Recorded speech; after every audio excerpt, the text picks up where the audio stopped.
What would make this an especially meaningful conversation for you today? To furthermore talk about the LSAT, law applications, stuff like that. Sure. What are some of the biggest struggles you're facing right now? My biggest struggle, so right now I've kind of recently just completed my resume, my personal statement. Right now my biggest struggle is my LSAT. Okay, what about the LSATs giving you trouble? How long have you been studying for? I've been studying since June timeframe. And I took it in September. I think what's getting me down is now they're switched to these digital testing sites. So when I do practice tests, I was scoring 156, 157. And I went to the digital exam September and my tablet malfunctioned. Oh, geez. Yeah, it was awful. So that kind of discouraged me for a while, actually. And I took the whole month of October off and I wanted to get back into it for November.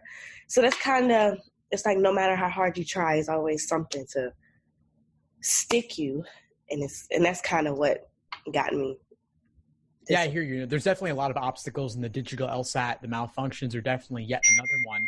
But have you tried practicing on a tablet at all? I tried practicing on my computer, my desktop, but not a tablet, no. Do you have a tablet or is there one you can borrow from somebody? I do not, but I'm looking into getting one, definitely. One option you might consider is the Amazon Fire HD10 because it's only about $150. Okay. And Amazon has a good return policy, so you could always return it later if you decide that you don't like it or don't want to keep it post LSAT. But that could be a good way for you to play around with the digital LSAT familiarization tool and get a sense of what the different features are like. Gotcha. I'll try that. What's your next upcoming LSAT test date? November 25th. Nice. Okay, so it's just a couple weeks away.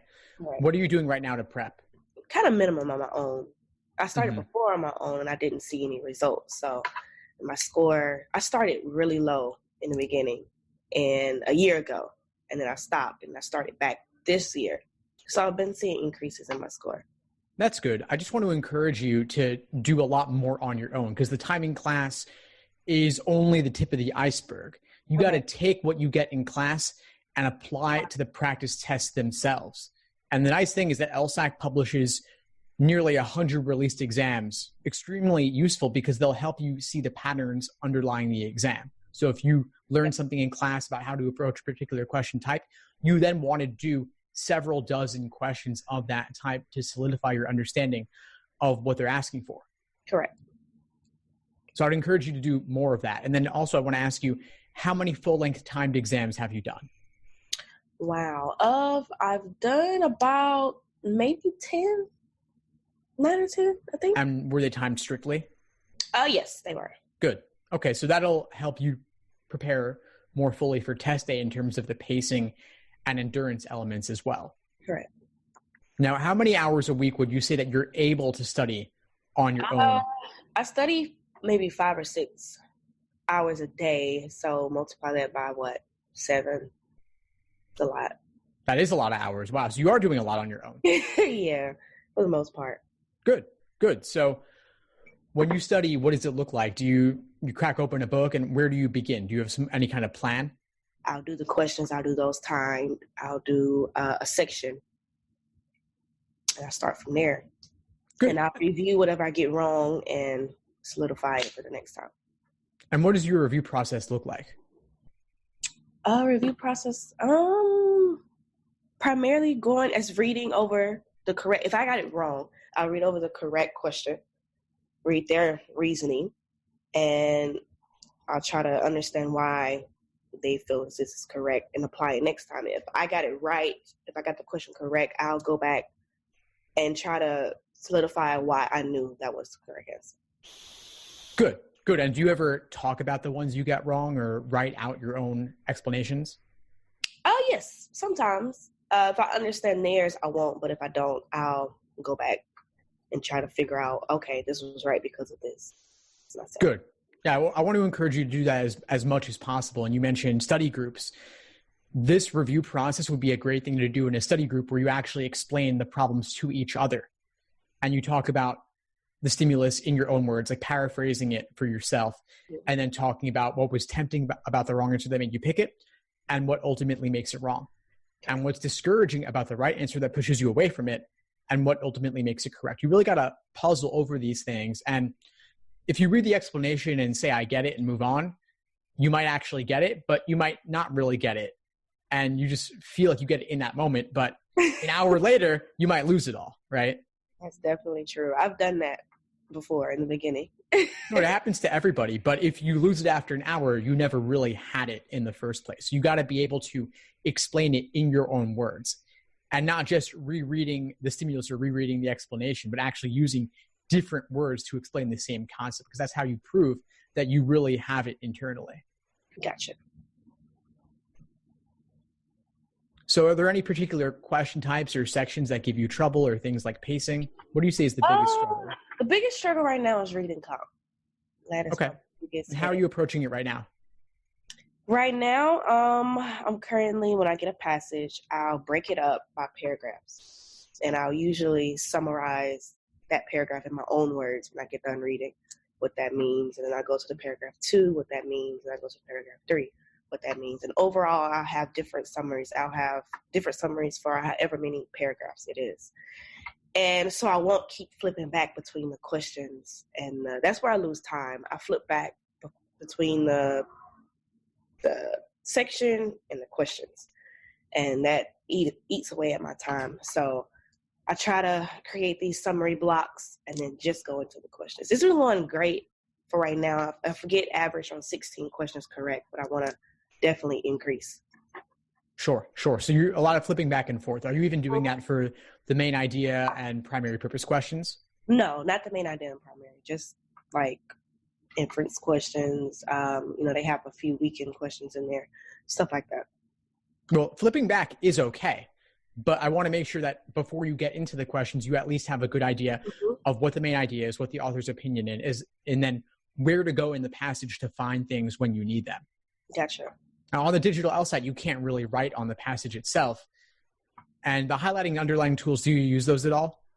That kind of, sometimes I'll use the highlighter, and then on the scratch paper, I'll write on the scratch paper what I think, the summary for those passages. That's what I do on the scratch paper.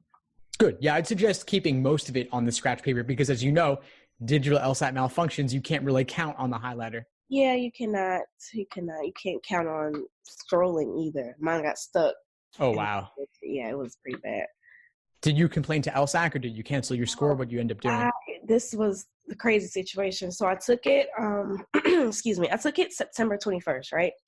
And that day when it happened, I filed the complaint on the website, the email that you send. And it took them till October 29th to send me a response back. Luckily, I already registered for the November one, but if I was to wait on them, I clearly would have missed the November deadline.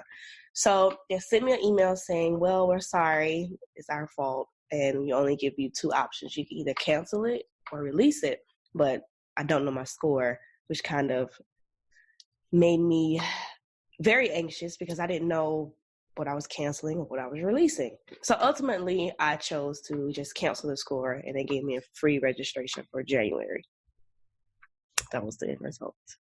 That's typically the best they'll do for you, unfortunately, which just puts you right back where you started, but you have to study them a little more. Yeah. Exactly.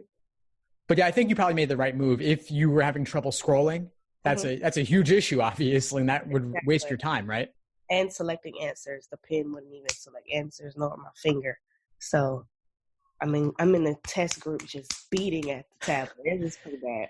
Oh, geez. Yeah, that's another malfunction. The stylus is. The stylus is malfunction a lot, and sometimes they even forgot to bring the stylus. So, yeah, Use your finger. You can count on your finger. That'll work. The finger didn't even work either. No? No, finger didn't work. I'm beating with my finger. Oh, that's a busted tablet. Jeez. It was, and I had to switch tablets just for that not to work either. So, well, fingers crossed it doesn't happen again in the future. Fingers crossed. And yeah, I'd also say be prepared for the possibility, of course, that something could go wrong. If it does, it's not like a 1 in a million. It's unfortunately more like maybe 1 in 10, 1 in 100. I don't know. But it happens. It's happening fairly often, although I expect that with time, the errors will get less and less. So maybe November should be less than October. January should be less than November, just because you would expect they're going to improve with time.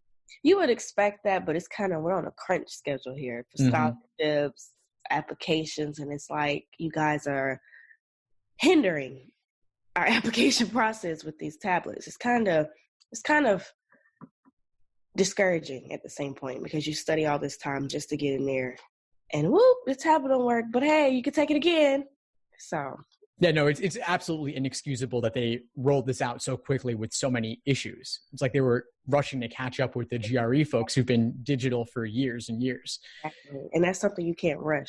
Applications are depending on it. Money is depending on it. Like, no. Yeah, no, but you are where you are.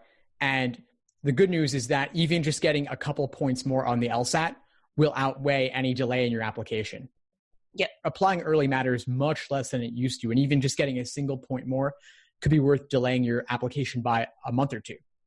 Correct. So if you end up a couple points higher in November, or you take it in January, you get a few points higher, then still it's worth the wait. Law schools are deferring a lot of applicants anyway.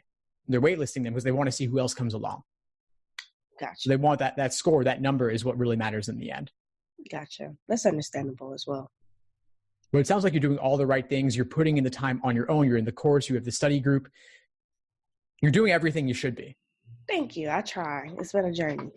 Yeah, of course. And just make sure that the study groups, you're getting the most out of them, that everyone's contributing something, and that you're all coming in prepared, ready to go. Everyone's pulling their weight, and you're really making the most of the time discussing the problems. You might have, let's say there's 5 people in the group. You could each prepare 5 questions that you want to cover together. Correct.